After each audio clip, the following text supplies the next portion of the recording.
As-syari'atu an ta'budahu wat tariqatu an taqsudahu wal haqiqatu an tashhadahu.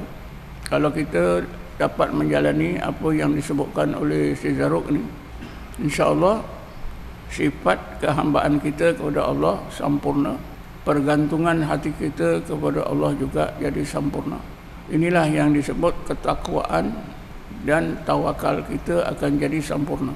Cuba kita fahami apa yang dimaksudkan oleh Syekh Zarruq. As-syari'atu an ta'budahu. Syariat itu, di peringkat syariat itu ialah kita beribadat kepada Allah. Maksudnya bila beribadat kepada Allah, maksudnya ialah dengan ilmu. Jadi untuk mencapai sifat kehambaan yang sempurna perlu kepada ilmu. Inilah syariat. Maknanya kita perlulah memahami ilmu tauhid. Itulah asasnya. Jadi pada tauhid itulah kita beriman, kita beramal. Ya. Kemudian sesudah kita berilmu dengan ilmu tauhid, yang keduanya wat tariqatu an taqsudahu. Kita menuhankan Allah sebagai ilah. Allahu ilahi, Allahu rabbi. Mestilah hati kita ini bulat. Tujuan hati kita ini mesti bulat, hanya Allah saja. Inilah yang dikatakan tarekat. At-tariqatu an taqsudahu. Tarekat itu hati anda hanya bertujuan Allah saja. Kerana para sahabat zaman Rasulullah pun ini tuan-tuan, hidup mereka tujuan Allah saja. Bismillahirrahmanirrahim. ولا تطرد الذين يدعون ربهم بالغداة والعشي يريدون وجهه. Ya Muhammad, engkau jangan halau, engkau jangan bubarkan para sahabatmu yang sentiasa mengelilingi engkau setiap hari, malam dan siang. Abaikan saja desakan ketua-ketua Quraisy Mekah itu. Kerana ya Muhammad, sahabat-sahabatmu itu sepanjang hari, siang dan malam yad'una rabbahum, menyebut Allah, Allah, Allah, Allah. Yad'una rabbahum bil ghadati wal asyi yuriduna wajha. Para sahabat Nabi ini di Mekah, mereka berzikir menyebut Allah, Allah, Allah, Allah, Allah, Allah, Allah. Apa yang mereka mahu, hati mereka hanya qasad, yuriduna wajha, yang hati mereka hanya mahu Allah. Dari segi zahir, lidah mereka menyebut Allah, Allah. Dari segi batin, hati mereka yuriduna wajha, maukan Allah. Semasa di Madinah, sesudah berpindah ke Madinah, setelah hijrah pun sama saja. Dalam ayat 28 surah Al-Kahfi, Bismillahirrahmanirrahim. Wasbir nafsaka ma'al ladzina yad'una rabbahum bil ghadati wal asyi yuriduna wajha. Kalau di Mekah kerana orang kafir Quraisy yang memusuhi Islam dan Rasulullah dan orang-orang Islam, yang mendesak Rasulullah supaya Rasulullah jangan biarkan sahabat-sahabat mengikuti Rasulullah. Tapi Allah perintah jangan turuti desakan orang Quraisy itu, biarkan saja. Di Madinah pula tuan-tuan, ya, Nabi menghadapi kerana orang-orang Yahudi yang memang pada masa itu orang Yahudi di Madinah ini menguasai bidang ekonomi, menguasai bidang sosial, pengaruh mereka kuat. Dengan kedatangan Nabi Muhammad menjadi satu cabaran. Jadi orang-orang Yahudi ingin menghancurkan Islam dengan cara supaya orang-orang Islam jangan mengikuti Rasulullah. Lalu turunlah ayat ini, ayat 28 surah Al-Kahfi.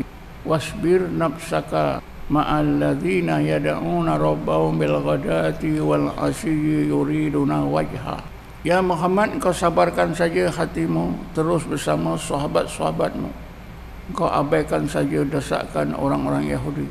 Karena para sahabatmu itu ya Muhammad, sepanjang hari, siang dan malam mereka sentiasa menyebut Allah, Allah, Allah, yang mereka mau Allah.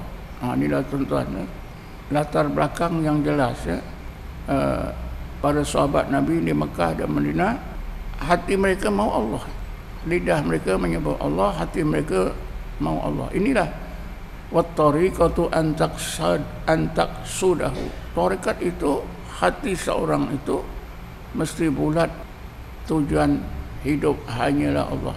Lalu dalam ilmu tasawuf, tuan-tuan, ulama tasawuf membangunkan satu doa yang dikenali dengan doa munajat. Apa dia? Ilahi anta maksudi wa ridhaka matlubi. Doa ini dibangunkan oleh orang-orang sufi berdasarkan kepada ayat tadi. Yad'una rabbahum bil ghadati wal asyi yuriduna wajha. Para sahabat di Mekah, zaman Madinah, hati mereka mau Allah saja. Sebab dalam Quran kita dikehendaki mau Allah. Ya, dalam syarat untuk mendapat uswah hasanah dari Rasulullah pun itu ya. Bismillahirrahmanirrahim.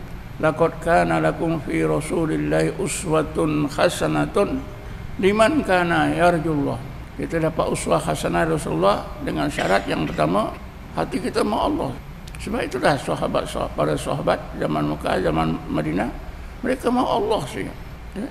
Liman kana yarjullah wa yaumal akhirah. Kedua, maukan kebaikan akhirat. Wa zakarallaha katsira, dan zikir sebanyak-banyaknya. Jadi kata Syekh, untuk menyempurnakan sifat kehambaan kita kepada Allah sehingga sifat takwa kita sempurna, dan maka taklah kita ada syariat yang kita amalkan, kemudian meningkat kepada tarekat, hati kita hanya maukan Allah dan keridhaannya. Alladzina yadhkuruna Allaha qiyaman wa qu'udan wa ala junubihim wa yatafakkaruna fi khalqis samawati wal ardh. Inilah syariat dan tarekat. Bila sampai pada hakikat, ialah apabila Allah sampaikan ke tingkat tazakkur. Allah sebutkan dalam akhir ayat 19 surah Ar-Ra'd. Bismillahirrahmanirrahim. Innama yatazakkaru ulul albab. Oleh kerana ulul albab ni, tuan-tuan, ada syariatnya, ada tarekatnya, iaitu sentiasa zikir dan tafakur, maka merekalah yang disampaikan oleh Allah ke tingkat tazakkur. Innama yatazakkaru ulul albab. Ini ayat ni satu je dalam Quran. Innama yatazakkaru ulul albab. Ini khusus, tuan-tuan. Hanya saja ulul albab saja yang berjaya melakukan tazakkur. Bila sampai tazakkur ini, sampai kepada hakikat, tuan-tuan.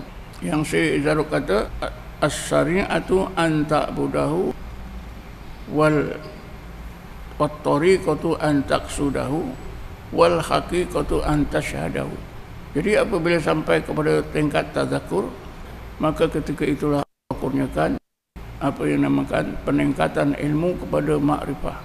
Wal haqiqatu an tashhadahu.